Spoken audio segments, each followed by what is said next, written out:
Whenever Chengdu is mentioned, its hot pots and pandas jump into people's minds. Yet, as a city with more than 3,000 long years of rich history, Chengdu has much more to offer.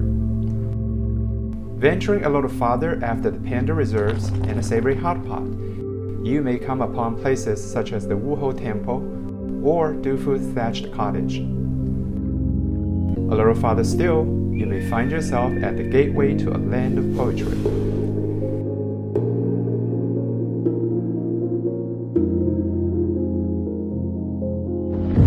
Like many other historical metropolises, Chengdu too has had its share of triumphs and losses, heroes and suitors, love and sorrows, inviting images of bygone riverine verandas, and still lingering plum blossom fragrance. In such an imagined poetic space, you see Lu Yu tipsily strolls among rioting blossoms. Or after a night of spring rain, Dufu, the sage poet, anxiously awaits for dawn, when twilight illuminates the wetlands, flowers cloaking the brocade city.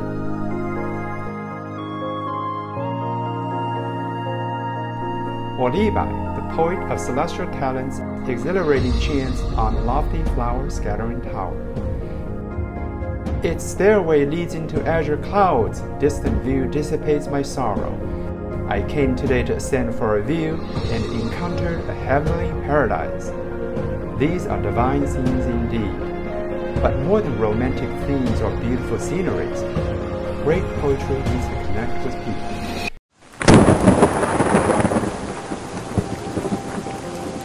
Dufu cared about the sufferings of the poor when, lamenting how an autumn gale tore open his thatched rooftops. He was reminded more about those without any shelter whatsoever. How I wish there were thousands of grand mansions to shelter all the homeless to their heart's content.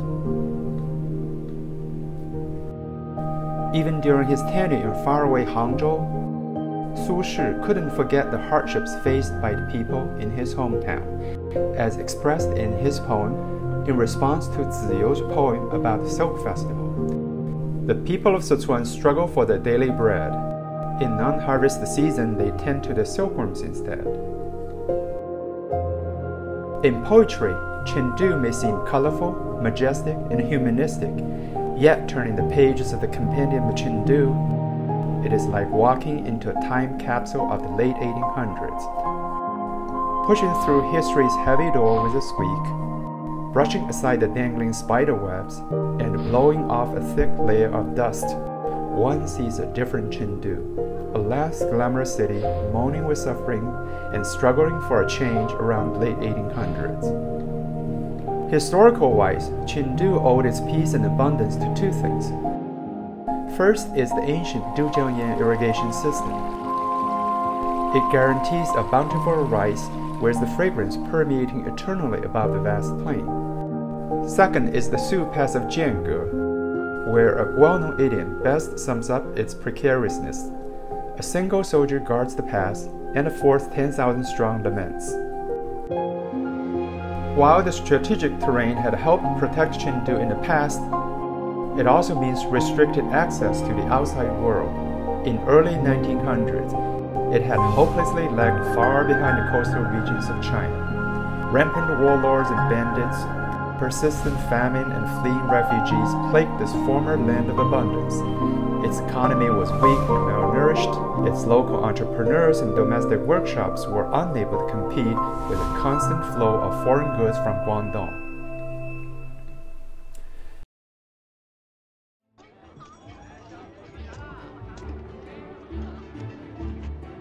A change was needed, and people of the land of abundance demonstrated once again their perseverance and tenacity. Instead of sitting still or migrating elsewhere, people started their self-strengthening movement. The promotional market for local goods as well as many vocational training centers were set up. Promotional market for local goods was an effort to protect and advertise the products made in Sichuan. The vocational training centers were a much more broad approach to train the unemployed to be self-reliant and locally autonomous. As successors of a land with a rich humanistic tradition, Chengdu didn't forget about the poor and the displaced. Numerous charity organizations were established: Inhumation Squad, Shelter for Toddlers and Slave Girls, Hospital for Laborers, Opium Addiction Rehab Center, etc. There were even more unsung heroes, local philanthropists who offered services such as Corpse Recovery Squad, Ulambana Association, Coffin Provider, Burial Ground Provider, etc. Today, Chengdu vigorously promotes the Tianfu culture of innovation and creation, fashion and elegance, optimism and inclusiveness, kindness and public welfare. From this, we can clearly see the inheritance of the spirit of public welfare. For thousands of years, people of Sichuan have been diligent and unyielding in the face of hardship. The poet Liu Shahe once remembered vividly how he participated in the building and expanding of an airport in Chengdu for Chinese and US warplanes during the War of Resistance against Japanese aggression. Using only hammers, shovels, and picks, the Chengdu Shuanggui Temple Airport, now Chengdu Shuangliu International Airport, was finished in an unbelievably short period of time.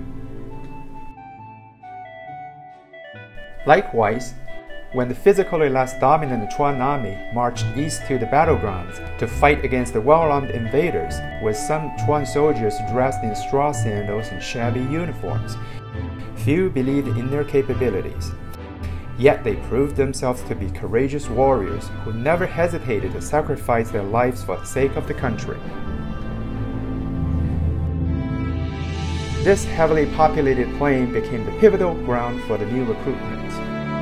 When other regions fell under the Japanese occupation, thousands and thousands of newly enlisted soldiers bid farewell to their loved ones and marched east resolutely. Few were able to return to the land of abundance, which must have emerged over and again in their dreams far away from home. It is no exaggeration to say that it was Sichuan, the vast rural area, that saved the nation from great peril in the 1940s.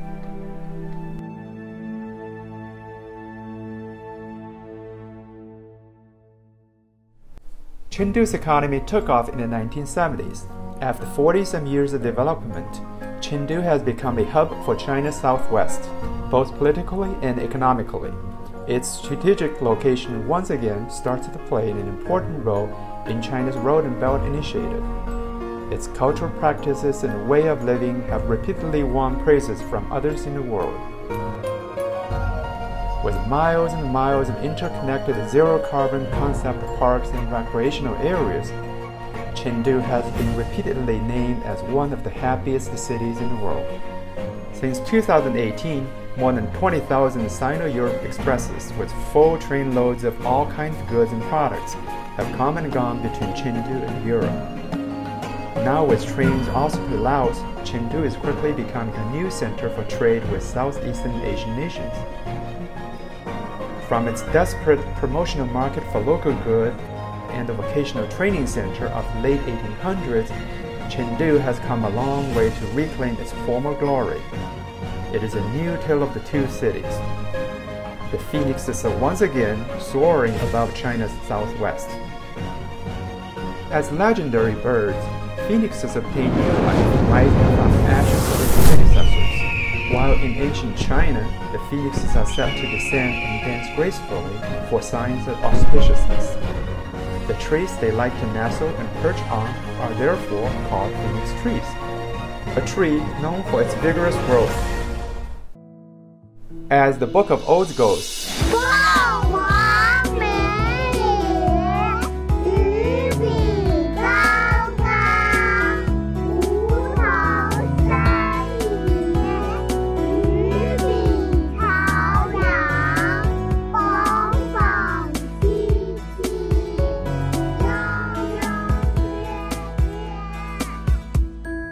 perhaps it is no coincidence that Chengdu has a mountain which resembles a phoenix spreading its wings. With numerous phoenix trees growing, it is called Phoenix Mountain. Here, the Book of Odes comes to mind once again. When phoenixes soar, all birds shrill laughter. When they perch, all birds pay homage. As the hub of China's southwest, imagination is the only limit.